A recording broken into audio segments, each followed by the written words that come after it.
Welcome to Decades of Horror, the 1980s. This is special laughing gas. With this stuff, you smell it and we do the laughing. This is episode 165, recorded September 16th, 2020.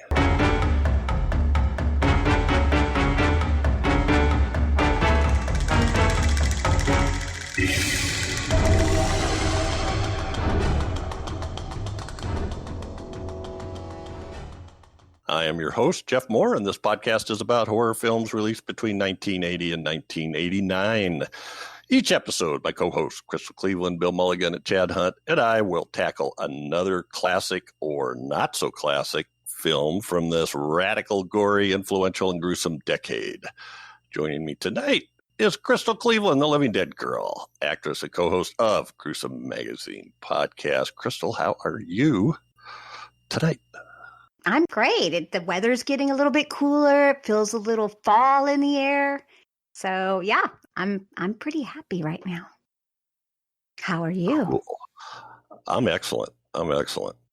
So, anyway, also joining us is... You weren't ready. Wow, you really threw him with that one. Wow. Crystal, stop throwing so many curveballs. Yeah, I'm having to hold back my excitement here. Well, she's doing good. Oh, no. Okay, good. Also joining us is Chad Hunt, comic book artist, co-host of Decades of Horror, the classic era, and Decades of Horror, 1970s, and director for Wreak Havoc Productions. How's that going, dude? It went. It came and went. Yeah, we wrapped up on Saturday after we filmed Saturday, wrapped everything up, and I've got the raw footage. It's ready to be edited, and we're good to go. Hopefully, we're going to show it at this year's Wreak Havoc Horror Film Fest. Excellent. Awesome. Oh, wow. Rapid fire. Mm-hmm. What are you shooting for? Is it? I mean, it's a short. Is it a short? Yeah, it's a short. It's maybe 5 or 6 minutes long. Okay. Oh, okay. Okay. Yeah. Still, that would be awesome. All right. Last but not least, it's Bill Mulligan, writer, director, and special effects guru, co-host of Decades of Horror 1970s, and all-around nice guy. Oh, hey, Chad, if you do that 20 times, you could have a feature. I know. I'm shooting for it. There you are. How am I doing? I'm with Crystal. It's getting cool outside, which I deeply appreciate, and I've gotten all kinds of, I don't know, I've suddenly gotten this crafty home improvement bug. I'm putting up shelving units and starting a raised garden. Let all my garbage turn into soil over the winter. I got plans. That's Yeah, awesome. I never get that. Well, we'll see. This may end up I'm like that immune. treadmill that people buy and then they just leave it in the front yard for someone else to take. It seemed like a good idea at the time. We'll see if I can sustain it. But other than that, doing great. I'm sure you will. Our topic this episode, if you haven't looked at the title already, is another Decades of Horror 1980s double tap. It was originally covered in episode 95. That went live October 31st, 2016. So 4 years ago. And that is Motel Hell, 1980. This was actually my very first podcast for Decades of Horror, Gruesome Magazine, or Horror News Radio, any of those. And I pushed my way on. I had written some stuff for the website, and I was driving home listening to the podcast before that, and they did one of those listener polls to pick the next one, and Motel Hell won. And all three of them, Doc, Christopher, and Thomas Mariani, were whining about it. About how much they hated the movie. And I was driving for work, and I pulled my car over and texted Doc and said, you got to have somebody on that podcast that likes this movie. And he texted me back and goes, well, you want to do it? And I said, sure. When is it? Tonight.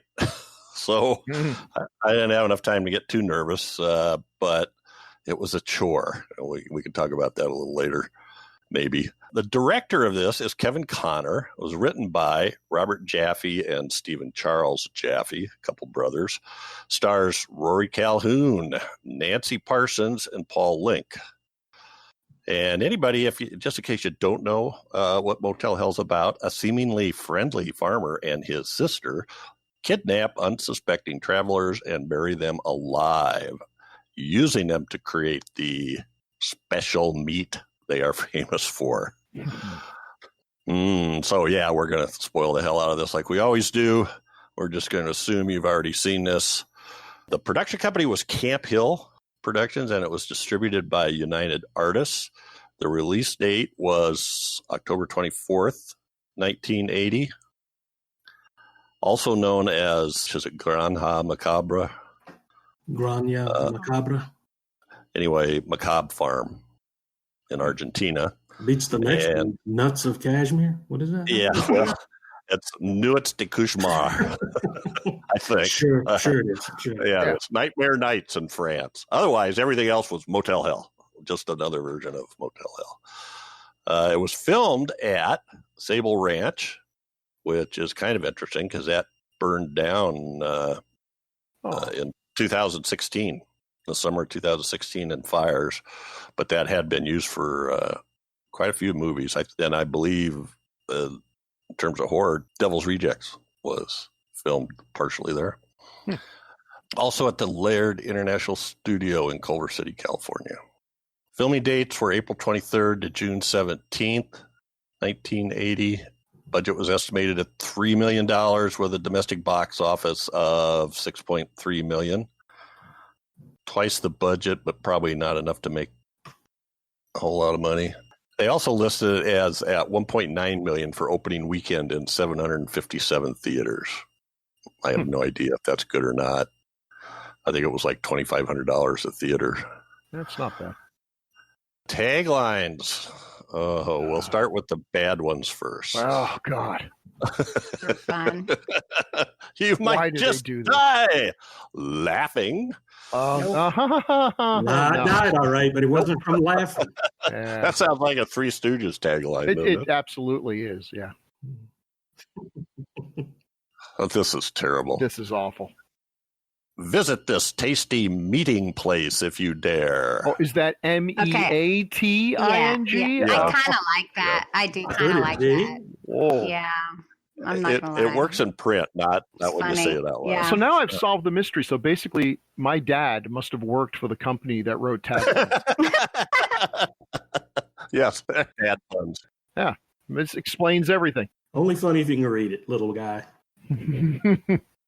Okay. This one, checking in is easy. Checking out is hell. I think the makers of the Roach Motel deserve a check for that one. Yeah, let's pretend this tagline never happened. Yeah. And then the next two are the classics that everybody remembers. And somebody want to read it, Bill or Chad? Chad, go ahead. It takes all kinds of critters to make Farmer Vincent fritters.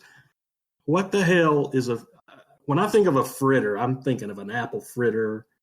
No.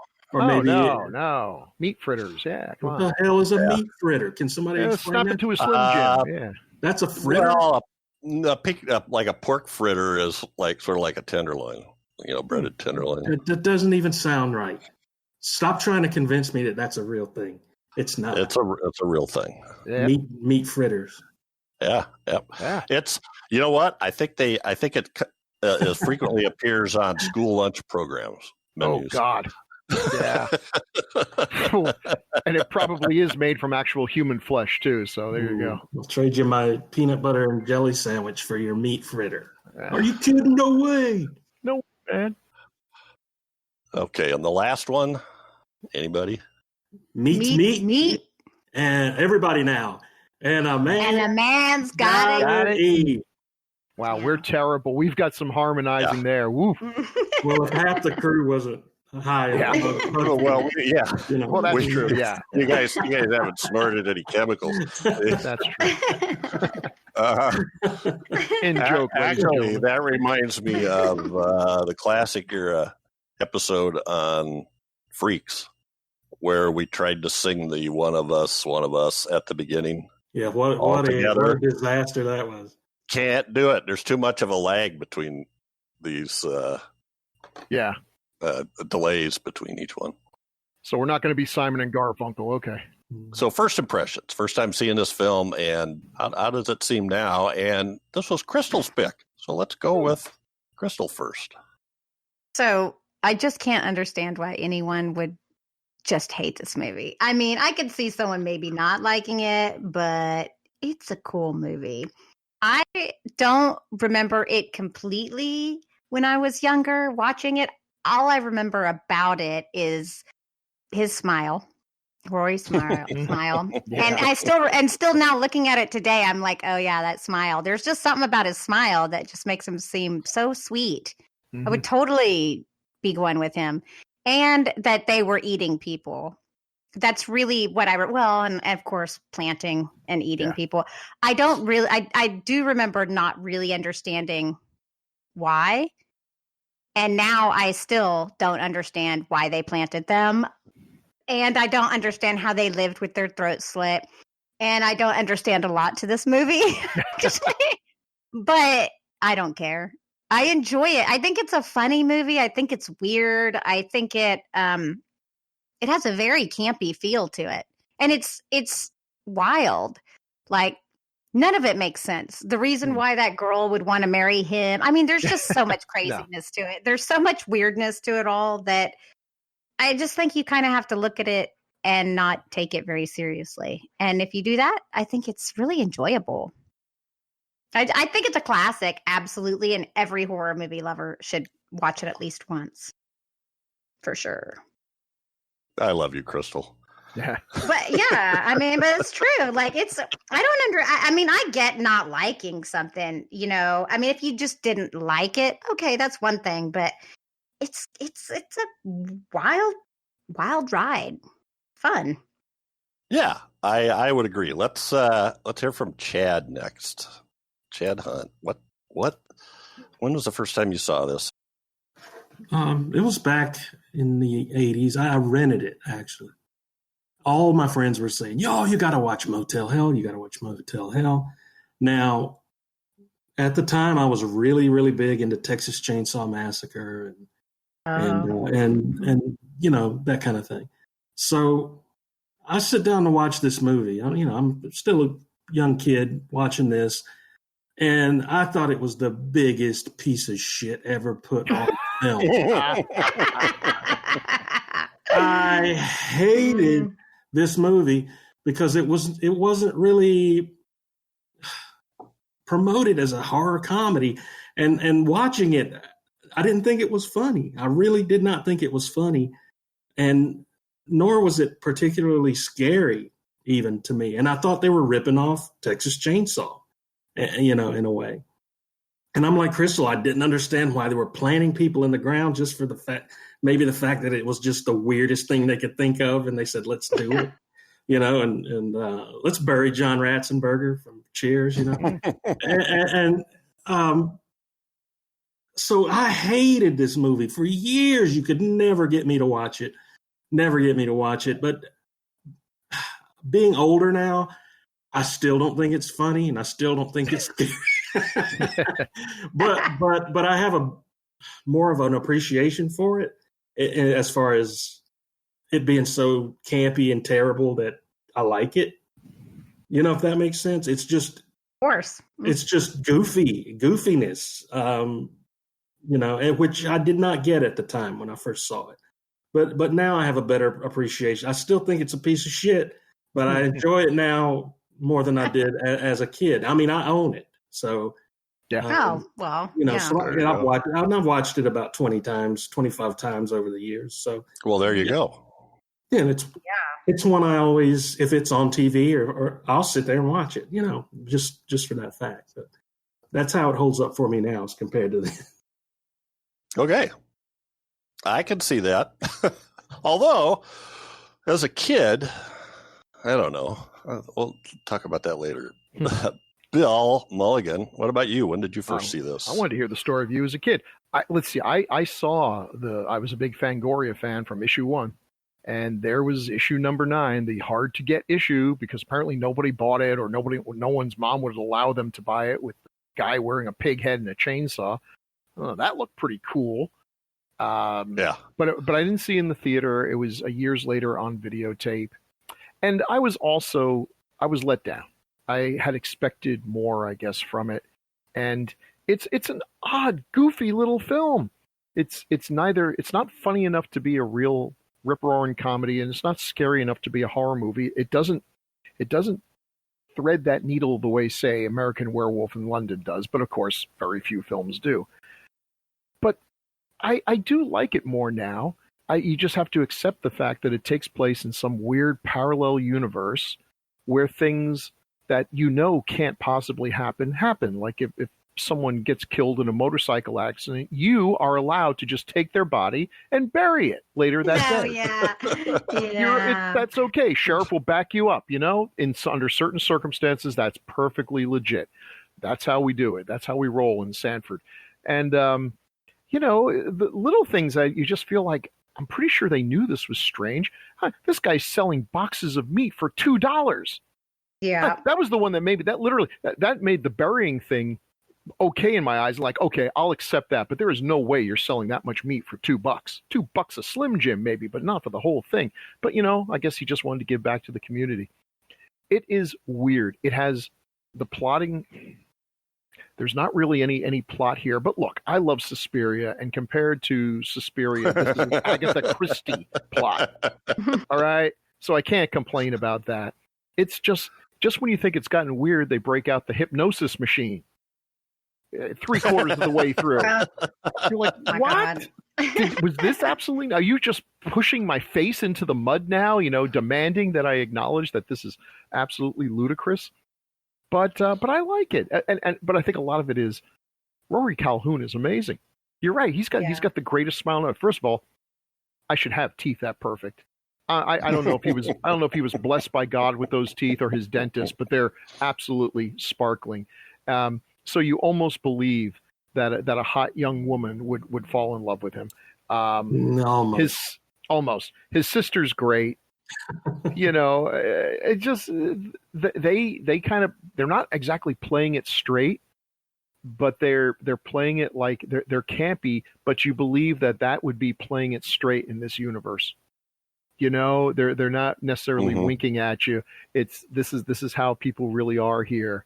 And I don't know, every decision they made in this movie is just so bizarre. It's like, hey, you want to go see a movie at the drive-in? It's the monster that challenged the world. And I'm thinking, yeah, that was a good line back in 1957. And then they get there and they start the movie, and I'm watching with my wife. I'm like, this is literally the last 3 minutes of the film. The movie is starting with the last 3 minutes of the monster challenged the world, which bothers exactly one person in the universe, and that would be me. So I feel like this movie just had it out for me, but I don't understand the hate for it. And this seems to be a film that people either love or hate with a great deal of passion. And, we know some of the folks who hate this movie, and those people like some pretty crappy movies. So that's not coming from a place of real hoity-toity editorial purity there. I'm looking right at you, Chris Mohr. But yeah. Just like every film is someone's favorite film, there's that one film that everybody else seems to like, and you say, I do not get the love for this. For me, it's The Goonies. For other people, Motel Hell. What? Yeah. Oh my God. For shame. My Goonies were The Little Rascals, and I will accept those. Yes. I'm with you there, Bill. Yeah.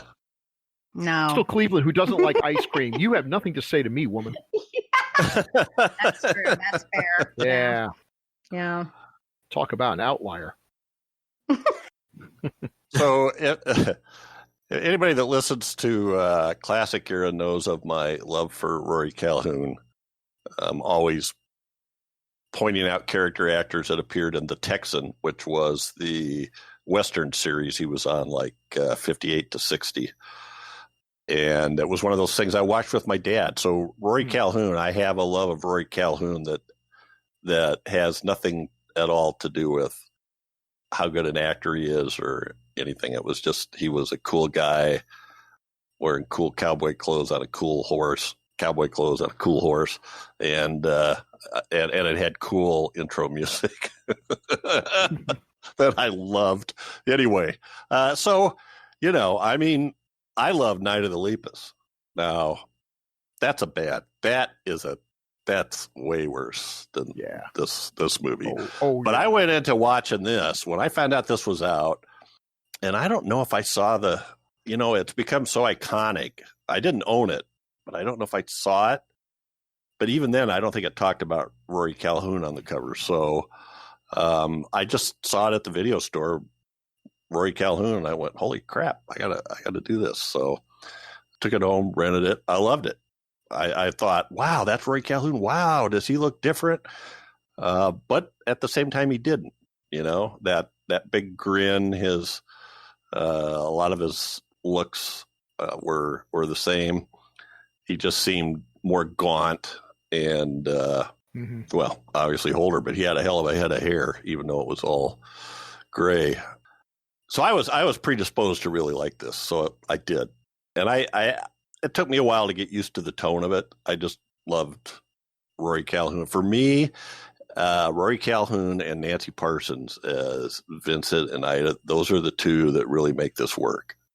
Because I think their relationship is just, the two of them, they just do a great job. And Nancy Parsons, I think, is an underrated actress. It's too bad she didn't get a bigger role. She's got two big, this one and Porky's that everybody knows about her from. So I loved it, and I don't care if it is a variety of things. You guys have nailed a lot of the problems with it because the filmmakers themselves, it depends on who you talk to. The Jaffe brothers who wrote and produced this, their father worked for United Artists. And so they had kind of an in. I don't know if he is a producer or not. Yeah, Herb Jaffe. He was executive producer. So they had an in. But all the way through, it was a fight over what this thing was going to be. And that included the director, Kevin Connor. So the original script was a lot, Connor called it crass and crude. For instance, the early scene where Farmer Vincent goes out to hit the motorcycle riders, Boris and Terry. He sees Ida laying in bed. Well, in the original script, she was laying in bed with a pig and a dildo. Ooh. Yeah, gross. Yeah, that's not necessary. That must be that darker, more serious. That would have been hilarious, though. Now they would do that. Yeah. I wouldn't think twice about it. You'd put it on the shelf right next to Deathgasm or something like that. Oh, yeah. But he convinced him not to do that.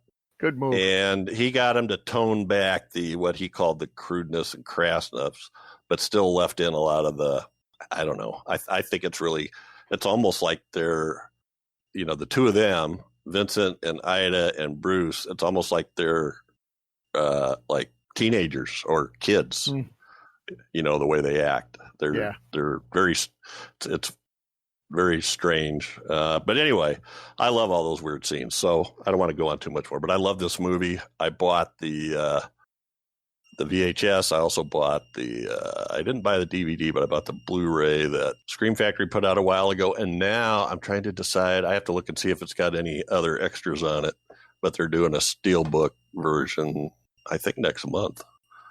Oh yeah. I remember that. Because I said I wanted to buy a copy so I could chase Christopher around with it. Yeah, I posted it. I said everybody ought to pitch in and buy one for Christopher. That's what he wanted for Christmas. But we need to strap him down in a chair and keep his eyes open like Clockwork Orange and just watch this movie and Phantom of the Paradise over and over and endlessly. We love you, Chris. We love you, Chris. I do. So Kevin Connor directed this. So you guys from the 70s, we know Kevin Connor, right? Oh God, yeah. He was the dinosaur man. And we just did another one of his movies. Which one? From Beyond the Grave. Oh, that's right. That was his first one, wasn't it? Oh yeah. Yeah, that was kind of how he got this one. He said he came from England to Hollywood and had lined up an agent but wasn't getting anything, and he went back in with some tapes and told the agent he wasn't getting anything, and the agent said, "Well, just a minute, let me call this guy." And apparently he called up Herb Jaffe, the boy's father or something, and talked to him, and then looked at him and said, "Can you do a horror movie?" "Oh yeah, I did a horror movie." Okay, he had the job. There you go. So there was some rumors that they were going to have Tobe Hooper try to do it. There was a time when Tobe Hooper's name was attached to literally every horror movie that came out, but at some point or another he left. I don't know why he had trouble staying on productions, why so many of his movies he left before they were done or something, but that seems to have been a pattern. Well, I wonder if they didn't just ask him to because of the chainsaw stuff. I don't know. Maybe. Although wasn't the chainsaw fight really kind of a last second addition in this movie? You're right. Actually, you're right. So maybe not. I don't know. When you look at the extras on this, I don't know if you've done that for a while or not, Chad, but a lot of the interviews and people say conflicting things. And I kind of get the clue that the director didn't have a lot of interaction with the producers other than, once they started filming the movie, he was just there. He got him to tone down the script, and then they started doing the movie, and that was it. Now, the two brothers, they say the studio kept pushing them to just take all the humor out and make it a straight horror movie. And they kept pushing back, trying to keep it as much as they could. I know Chad didn't think it was funny, but I thought it was funny. I think there's a lot of humor. It's not laugh out loud funny. But I don't know how anyone could watch this and think that this is a straight horror movie. And I'm a little puzzled because I'm hearing stories that the studio wasn't sure how to market this, or that they marketed it without any of the humor. And that makes absolutely no sense because the tagline is funny. The poster gives away everything and is clearly intended to be funnier more than it's scary. Right. This was marketed as a comedy as near as I could tell. I didn't see it that way. I did not, when I rented it, I had no inkling that it could have been a comedy. I mean, because you see a lot of weird taglines and the back of video boxes see a lot of weird stuff. Yeah. But I did not, the only part back then when I first saw it, that I laughed out loud at was the Wolfman Jack segment when he takes the Hustler magazine from the sheriff. I found that hilarious. I love Wolfman Jack anyway. Okay, I didn't realize who that was until you just mentioned that. Yeah, I baby. didn't know who that was. Yeah, but he didn't sound like that, really, did he? I mean, yeah, he did. He could have. He had a normal voice too when he was. He was like he was in American Graffiti, right? Mm-hmm. Yes, and there was that scene where the guy comes in and Wolfman's just using his normal voice and he's saying, "Oh no, that's just this. We get these tapes from some crazy guy and blah blah blah." And I realized later on he was just putting this kid on. But I mean, Wolfman Jack when I was a kid, a young man, he was huge, and I probably missed his heyday, but he was the voice of radio. There was a time when DJs were actually a thing. Yeah. We didn't get him here in the middle of the cornfields here, but I knew who he was. I mean, didn't he host like Midnight Special or something like that? Or he did. Yeah, he did one of those Friday nights in concert. And he had a syndicated show for a while that would go out to different stations across the country and probably the world for all I know. But I used to remember staying up late at night listening to his show. Here's the thing. United Artists marketed Motel Hell as a straightforward horror movie rather than a horror comedy, fearing any quirkiness in the trailers would put off audiences. However, the tagline, "You might just die laughing," still appeared on several Motel Hell posters. I mean, did the right hand not know what the left hand was doing here? Maybe it would have made more money if they had some coherent strategy, but I think so. The director talks about how they wanted to put it in a slot, and it couldn't be a slot with two names on it. And it just drives him nuts. Is this romantic? Is this a romance? Is this so I don't know. It's not surprising, I think, that United Artists didn't know what to do with it, because they were, at that time anyway, were known as sort of a bigger picture company, I think. Yeah. Not a Motel Hell type. No. You think they would have figured that out before they made the movie? I'm just amazed at how often studios make a movie and then when they get it, they're like, "Oh, what are we supposed to do with this?" I don't know what this is. Like, oh my God, do you know how a movie's made? You got to write a script. You have to approve the script. You got to hire people. I mean, there's about 11,000 steps on the journey from idea to finished marketed film where you could have pointed out, we don't know what to do with this. I don't know. Who knows? Maybe they just were too busy snorting cocaine. Probably. But I mean, I liked the poster. I liked the tagline. Yeah. I mean, it was. But it is interesting. I mean, why was it the lowest selling issue of Fangoria? What was it? Was it just too disturbing that the idea of someone actually having a pig head shoved onto their own head is the most disgusting part about it. What is that like? How do you see? What does it smell like? Forget the fact that he's chasing around with a chainsaw. He's got a dead, decapitated pig's head on his own head. The guy that was interviewing Connor in the commentary on the Blu-ray, he claimed that it was pulled off the shelf for being too disturbing, that issue of Fangoria, which I find kind of hard to believe. Maybe it was early enough in the runs that that could have been. Some places could have done it. You know, it probably wasn't a. So I don't know. They saw one that said it's Anyway, for whatever the reason, well, it's a collector's item if you got it, and that's why. Yeah, and that's why. Didn't sell very many, so the rest of them got stripped and sent back for credit. Yeah. So I thought that was interesting. Connor did the Amicus, the last Amicus anthology that we talked about, and he did those. The Land That Time Forgot. The Edgar Rice are they Edgar Rice Burroughs? Yes. Yeah. The People That Time Forgot. The Land That Time Forgot. And something about the Earth's core, maybe. At the Earth's core, all the Edgar Rice Burroughs stuff. They were not great movies, but they were fun, pulpy stuff. Warlords of the Deep as well. With Doug McClure. Yeah, well, that's why. Doug McClure, not Troy McClure, not Doug. I like Troy McClure a lot better than I do Doug. Did I ever tell you about how much I hate Doug McClure? Yes, okay. You did. I do too. Yes, yes, you did. Yes. All right, great. Or were you just heading me off? Because I don't like him either.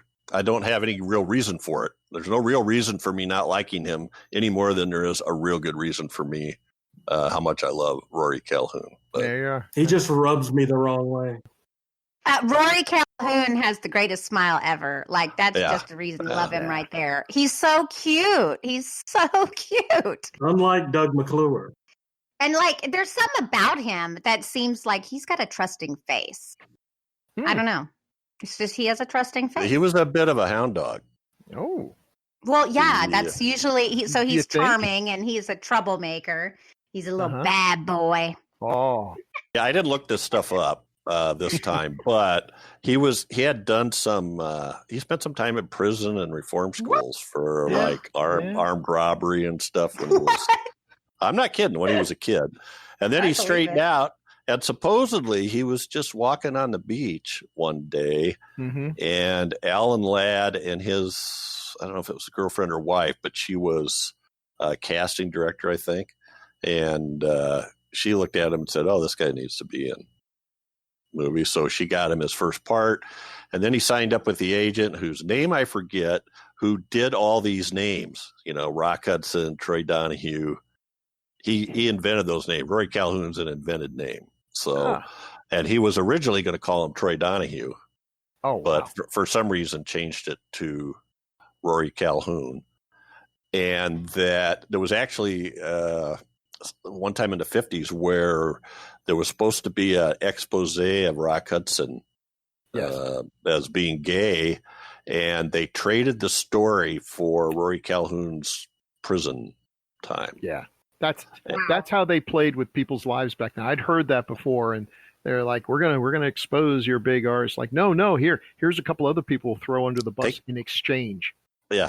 Well, finding out someone went to prison at that time was probably easier than finding out he was gay at the time. That's the thing, Oh, absolutely. And Rory Calhoun, it didn't bother him. That he sort of liked that. That was probably more valuable though, because back then they would have had a hard time even really phrasing it right. That was such an invisible thing that I don't know exactly how they would have written the story. They would always try to out like Liberace, because believe it or not, my grandmother went to her grave not realizing that Liberace was gay. And they would just say things about him that if you read between the lines, you know exactly what they're saying, but they would never come out and just say it. Right. You know, that would get them sued. Amazingly. Right. And so the other thing, and the reason I call him a hound dog is in one of his, when he was getting a divorce, his wife for cause gave a list of 79 women that he'd had affairs with. Wow. And his response was, she only got about half of them. Oh my God. Wow. Oof, rough. He said it with a twinkle in his eye. Yeah. He probably, at that point, he probably just hated her and so he was being a butt. Yeah, I'm sure that's an exaggeration. That's, so yeah, it's not an admirable guy in that terms. And while I'm on, one last story about Rory Calhoun that I thought was kind of interesting is the director of photography for this movie, Thomas Del Ruth. In the 50s, I forget what his dad did, but Thomas Del Ruth's dad, I think, was involved in the industry somehow.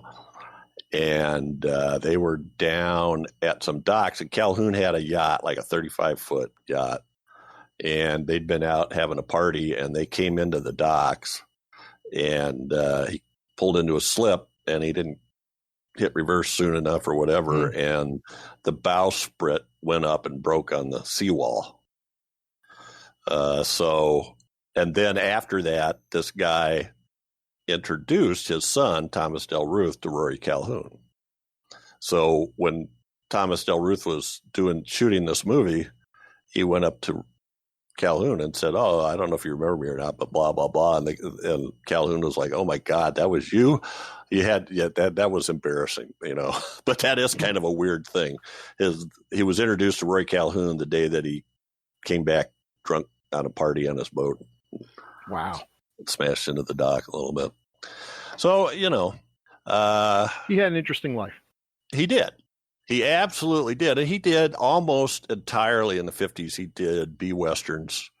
If you go through them, you find stuff. Some of them, I forget what the name of the one is, but it's sort of it's a copy of Shootout at the OK Corral, only it's called something else. Different town, different, you know, whatever.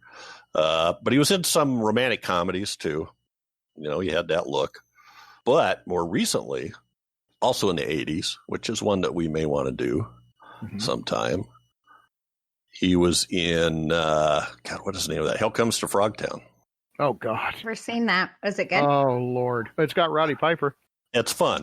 Oh, I love Roddy Piper. It's fun. And he plays a character called Looney Tunes.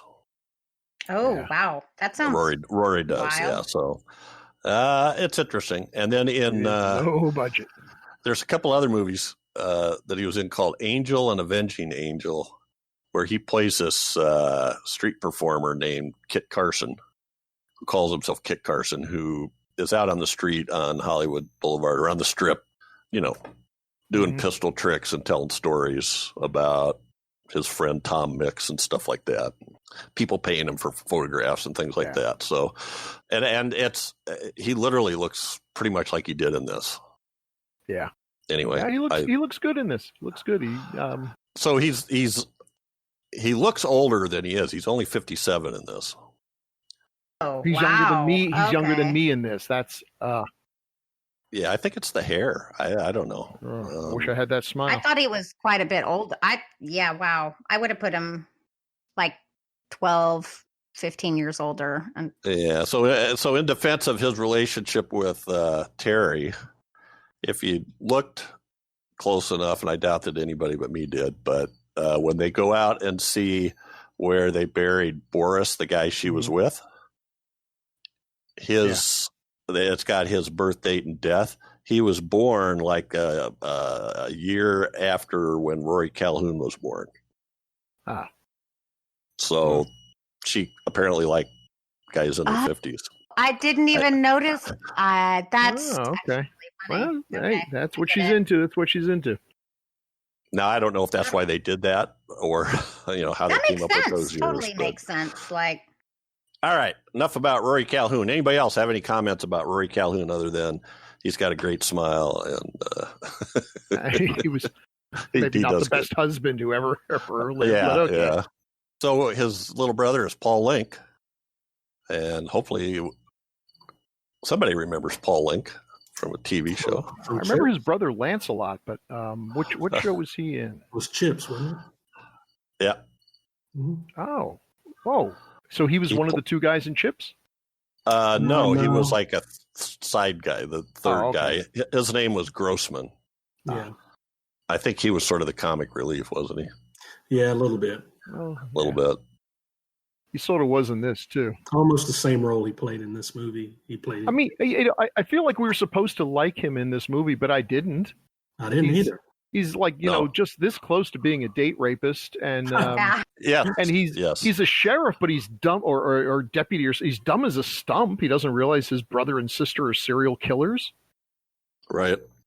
Well, and he does have that line towards the end of the movie where he says he ran away from home when he was 11. Yeah. So he still ate the dog. He still ran ate away the from home dog. and ran all the way to the next house. He's still living in town. I don't know. I don't know. Oh, now you're going to start talking sense about the plot. Yeah, we're going to pile on you. Back to plotting here. Yeah, why they didn't just, there's some sort of plot here about you bury them in the ground and you fatten them up with cream corn till they're just right. That makes sense. I guess they get soft and wormy and I don't know. I don't know. That's pretty. I mean, the idea is pretty gross. It is pretty gross. It's. I mean, it's really like almost an ancient form of torture, where like the worst torture ever is they would just tie you down in a boat and force feed you honey and stuff until you would just vomit and puke and crap all over yourself, and then the insects would eat you, and it could take like weeks to die. But they didn't eat you or anything. But I suppose that would kind of soften you up a bit, I guess. sure.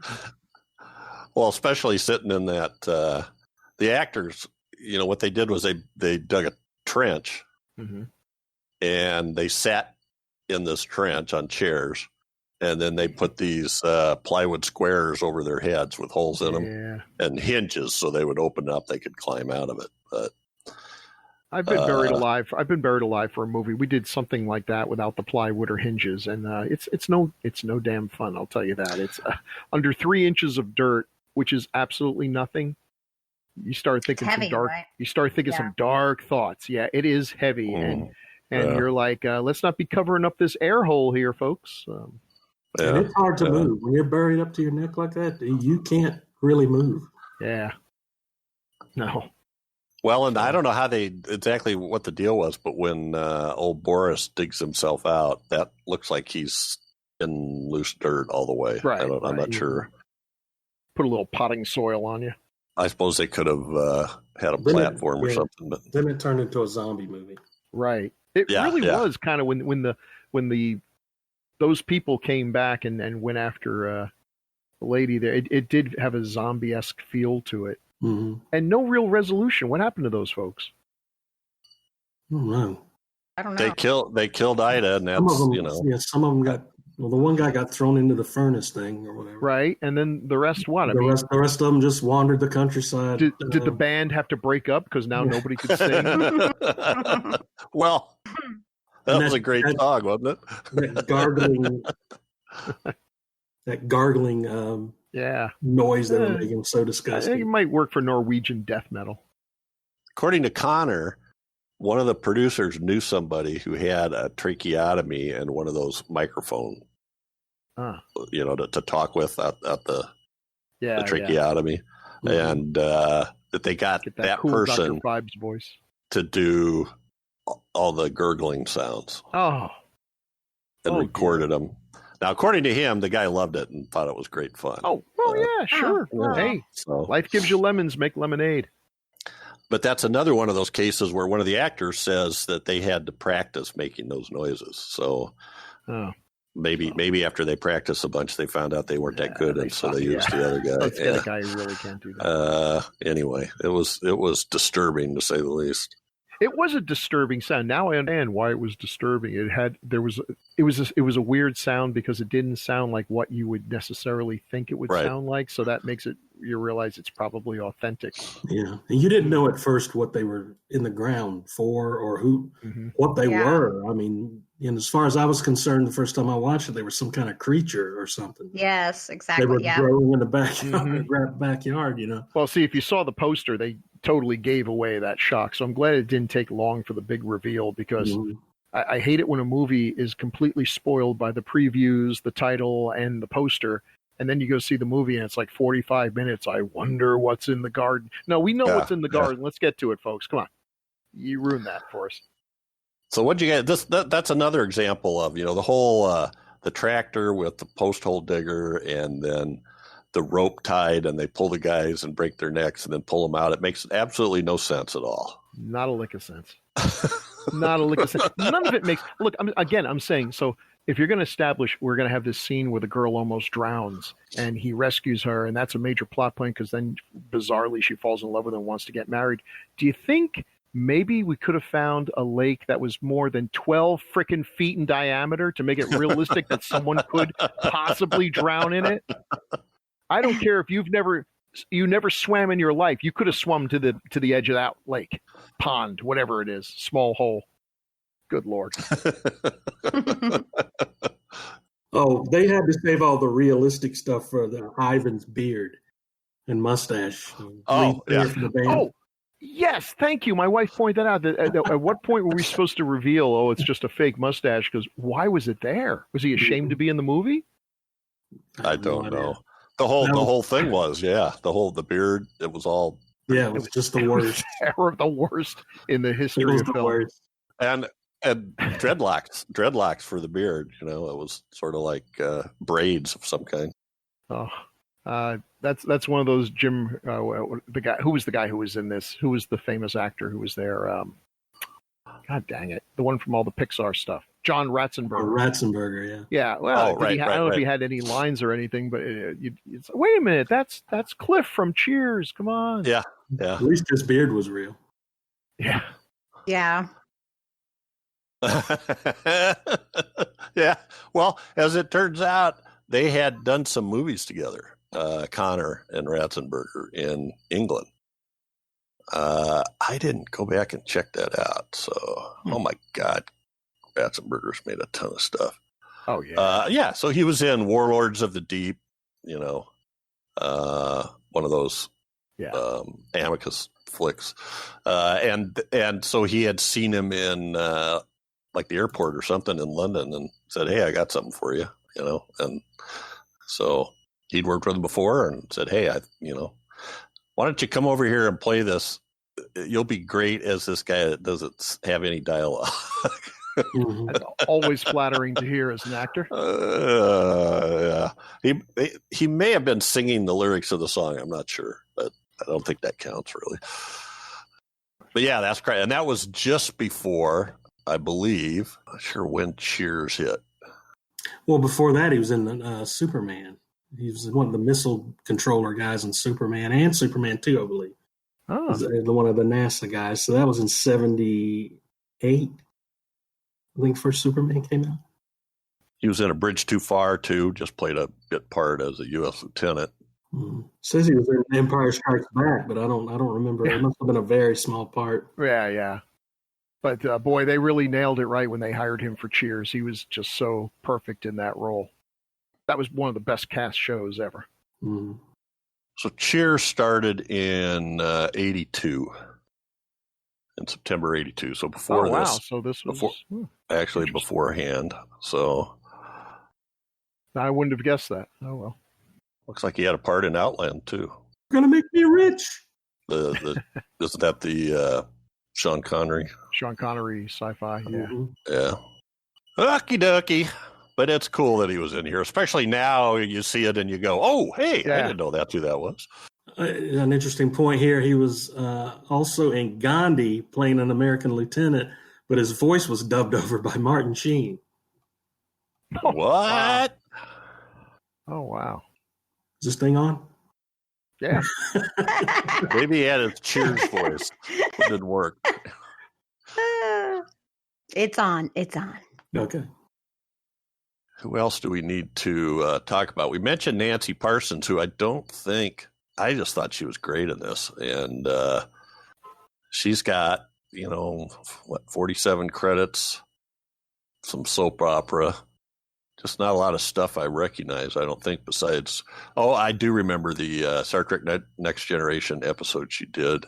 Did some TV. She was in Pennies from Heaven as the old whore.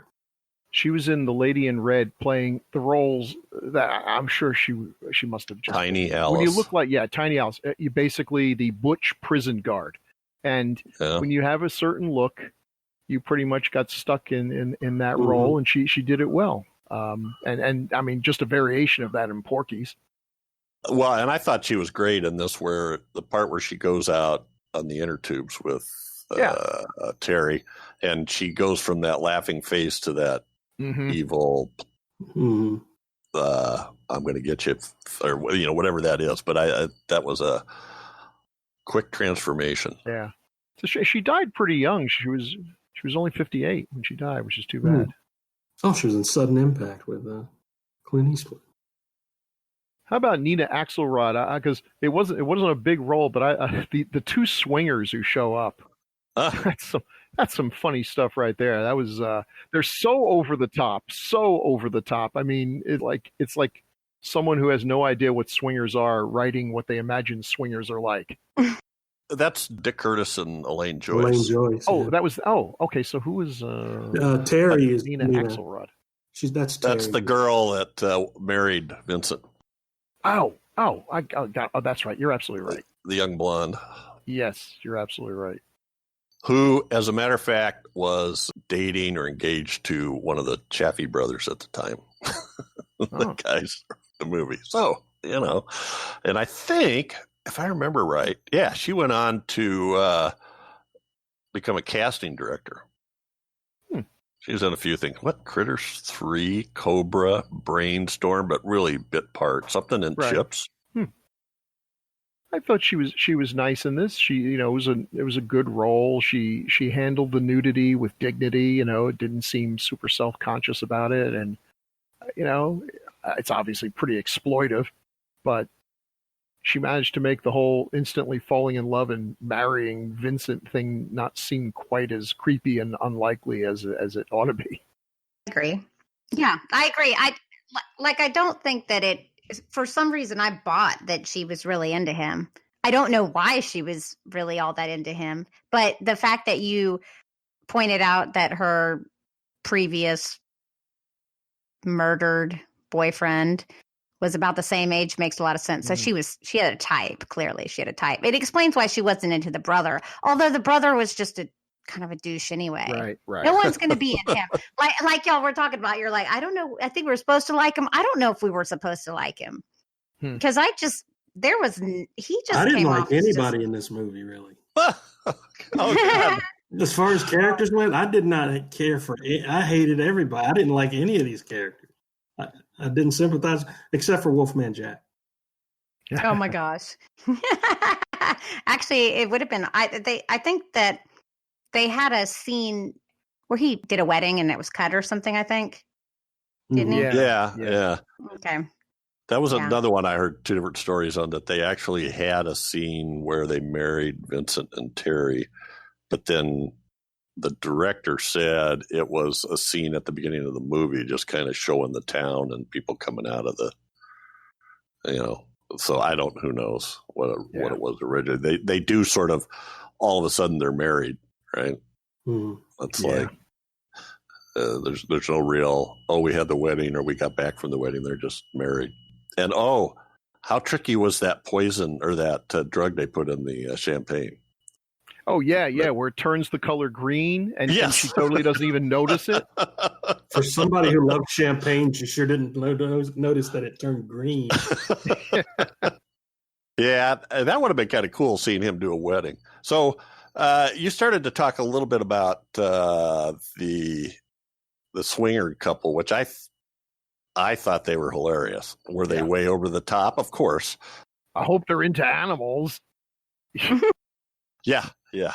Well, apparently they were in the original script. I don't know. Somebody was. Dick Curtis didn't do a lot, but if they ever made the Sonny Bono story, he should have been right there for it.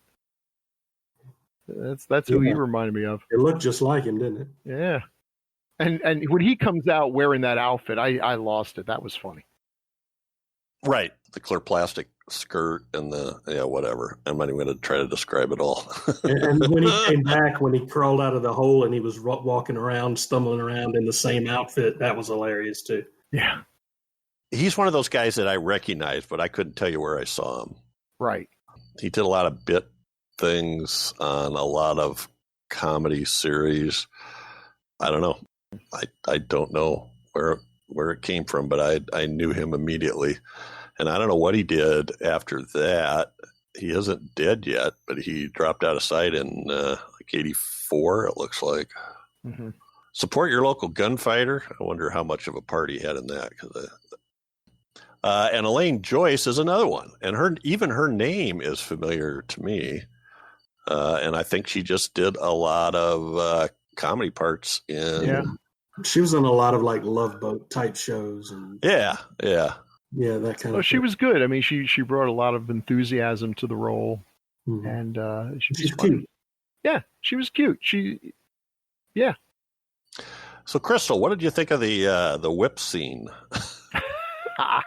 Yeah. What part? Why would I ask you that? I like how he goes straight to Crystal for that. He doesn't have Phil or me. How we like the whip scene. Sure. He goes straight to Crystal. Okay. What part exactly are you referring to? Like, when she was dancing around, whipping, breaking stuff in the room. To that, I don't know what that. Yes, Crystal, tell us how you felt about that. I didn't feel much. Was I supposed to feel something though? Wait, well, I'm like, I think so. I thought it was funny. I thought it was hilarious. You asked how I felt though. Oh, and I'm okay. like, well, okay. So I think that they were, I think CS, they were absolute caricatures as far as, right. Swing, because swingers are going to be a lot more cautious than that. Those two were freaking insane. They were absolutely insane. And I guess it was kind of, the funniest part about them though, was that they were just dying to do what they didn't care. They wanted the wildest, the craziest. They were thrill seekers. And see, that's one scene where I think, how could you watch that and not kind of like it? At least just kind of like it. Cause come on. Yeah, it was funny. Those two were ridiculous and they were so funny. And he's like, oh yeah. Oh, you're going to do this. Oh yeah. Can't wait. I mean, they were actually definitely one of the better parts of I don't know. I like quite a bit of this film, but they were definitely one of the better parts. I think they could have had a lot more of that. Yeah, they were fun. I mean, clearly these two this is a fun couple and not very judgmental because I don't know. I figure, especially if you got a hot looking wife there, you're a swinger, and then here comes Rory Calhoun and Nancy Parsons. You might be a little disappointed, but not these two. They were like, yes, score. Yeah. So you're thinking, wow, who were they with before now? But okay, all right, maybe that's what they're into, and they got more than they bargained for. That's what happens. Yeah. Bring your daughter with you. She's not my daughter. Whatever. Oh, so wrong. Yeah, that was pretty bad. Pretty bad. Yikes. And then, they show up with the ropes and, bondage, so, yeah. You find out a lot about people on these podcasts. Dog style? Oh, hog style. Yeah. Oil up, let's get greasy. There's that. Drop that line into everyday conversation whenever you can. Oh, let's get greasy. So they didn't last too long. No. Wow. What tells me the tone of this is right off the bat, you mentioned him selling the meat sampler for like $2 or something to that couple with the twin girls and how they get freaked out when they go into the smokehouse. Yeah. And Rory fixed that, didn't he? Yeah, he sure did. Oh, here, I'll take care of it. When he scares them like that and then gets that big winning grin on his face, I just thought, okay, this is where we're going. It told me exactly what kind of movie it is. And I agree with, I think it was Chad or maybe all of you. there's nothing scary about it, and there's not really gore. There's hints at it, but I don't know. What did you think of the sewn up throats, Bill? That seemed pretty. Yeah, they. I mean, they were fine. The weird part was the idea that these two hicks would have any sort of surgical knowledge on how to do that without killing anybody.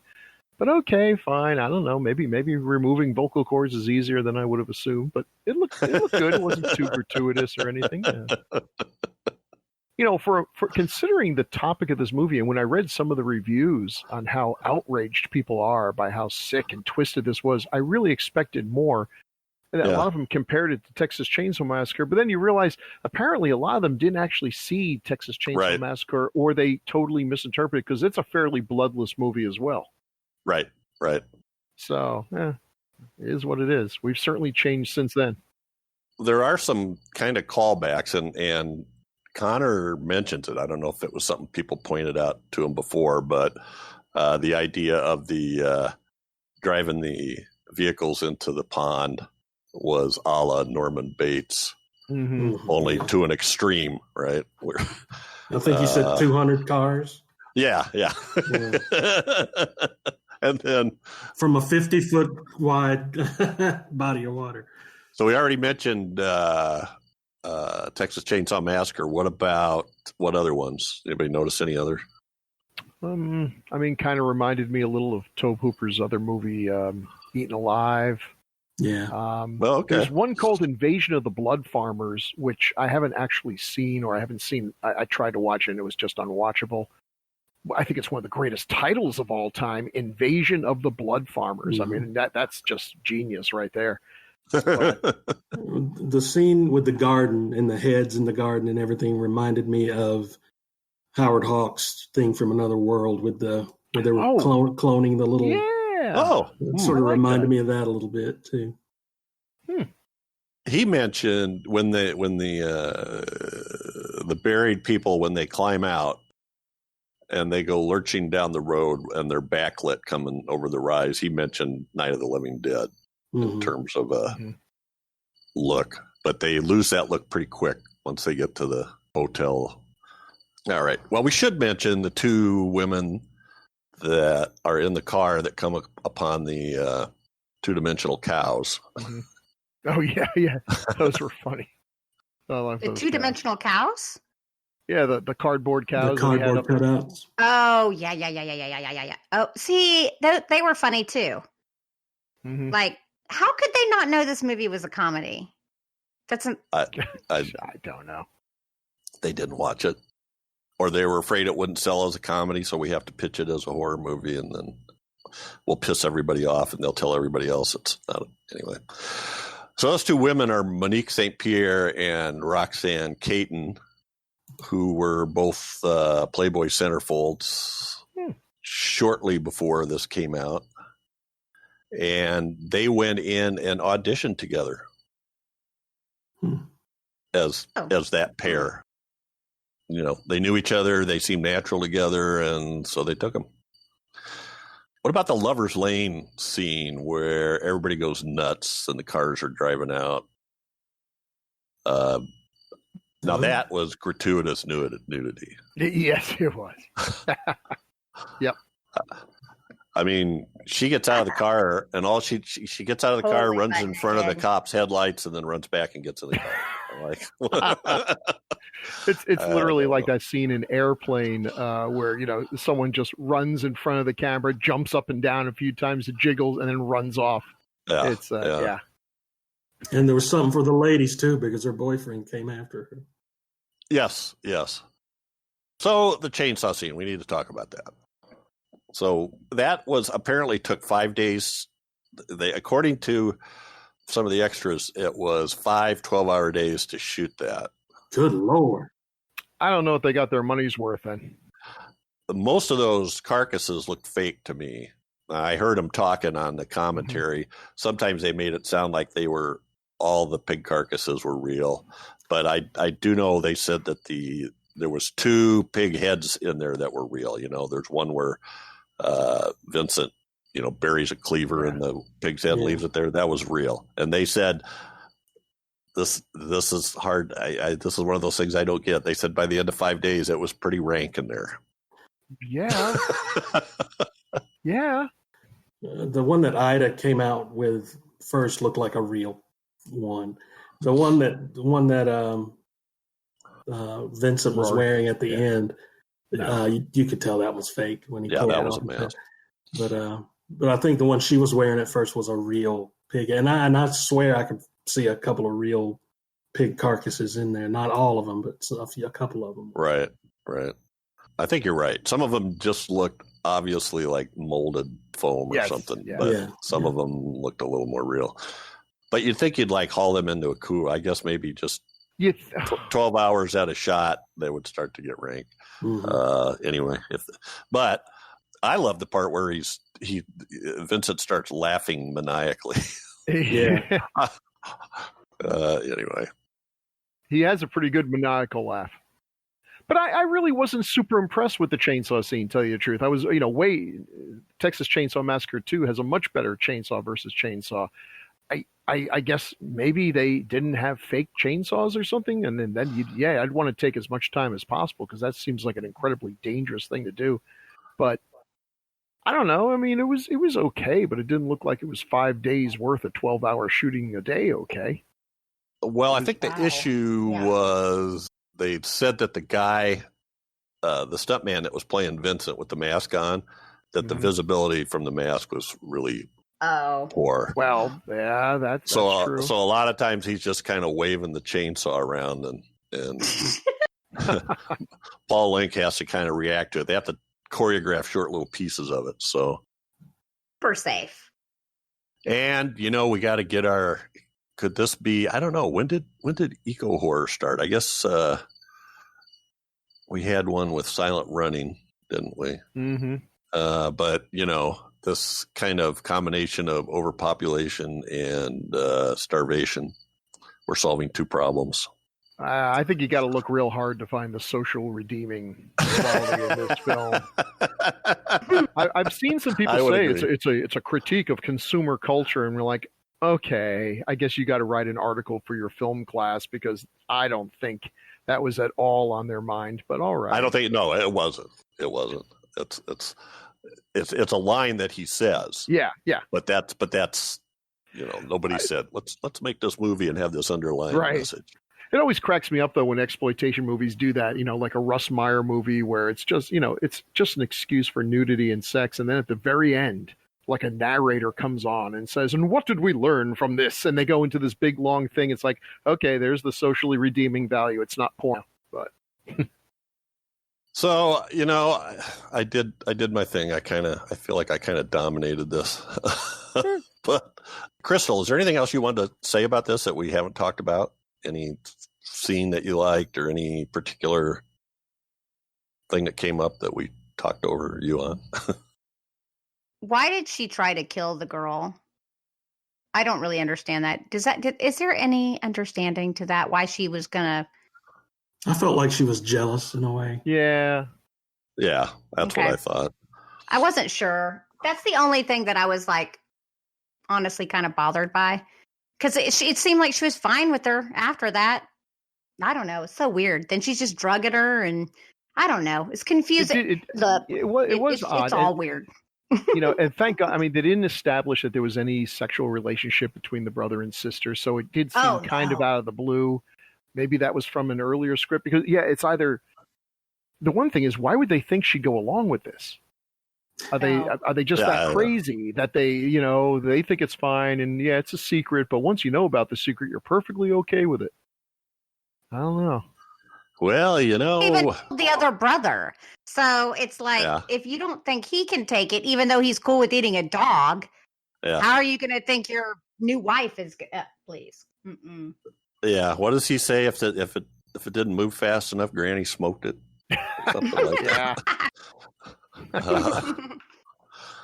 I'm glad we didn't get to see that because that's a definite trigger for a lot of people. Yeah. Killing a dog's going too far. No, that's it. That's where we draw the line. So I thought she was just jealous. It was sort of like all this time it's been her and Vincent. they're the partners, they're the buddies, they're the it's like a buddy flick, and now she's jealous that he's going to start spending time with her. And Fair. all right, I think we have to tie this sucker up. Anybody else? Chad or Bill? Any final comments? I think we hit all the high points here. It's still shitty, But you love it. Yeah. but I love it. Yeah. Oh, whoa. Yeah, me too. Yep. I don't understand the hate. I think everyone needs to watch it at least once. It's Sure. definitely one of those films, you know. Yeah, and I don't hate it, but Yeah. I just think it's not a very good movie, but it's just one of those that I like it. Can't explain it. I think it's great fun. For me, it's like it's one of those movies I put it on and I just sit there with a big grin on my face. I don't think about it. I don't question what's happening. Look at the logic, etc. I love those spinning discs. I thought those were awesome. That was just way too cool. There's got to be a YouTube video that shows how to make those. If there is, I'm making it. Yeah. And he's doing the countdown. 10, 9, 8, man, the cockpit. And he's like, oh, I knew you'd like that. He's freaking. We could do that as a cosplay. We could do the cosplay, Chad. You could dress up in the big, uncomfortable pig's head, and I could just walk around with those little spinning discs. I think that's fair. I'm down. Actually, that's not a bad idea. We could put a bag over your head, Bill, and just. Oh God. We need to think about that. A Decades of Horror cosplay for the next time we're all together at Dragon Con. There we go.